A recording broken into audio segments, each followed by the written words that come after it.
Matapos ang kanilang pag-uusap ni Will, si Dustin tila umiwas naman kay Bianca. Ano nangyari? Uy, horror to. Wait lang. Magpapalit ka pa. Next time ang sasahan, if there's something wrong, sabihin mo. Don't say no. Hindi naman lagi na-sabi na sa'yo.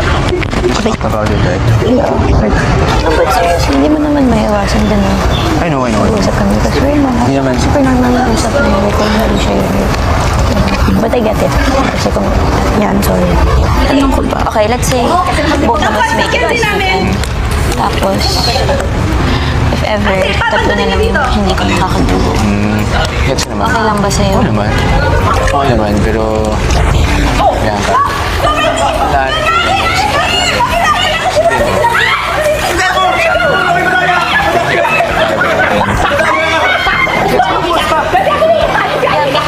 Hindi ko lahat. Ha? Yun yung pala. Bakit? Oh yeah, gets naman. Pero I promise, gusto ko lang i-clarify na wala akong intentions na you're igniting something at all. Like for me, sabi mo lang, walang mali siya ng all. Okay, serious naman, ginagawa ko sa'yo. Ginagawa ko. Ko naman. Alam mo na yung dapat gawin. Kasi wala kasi. Alam na naman.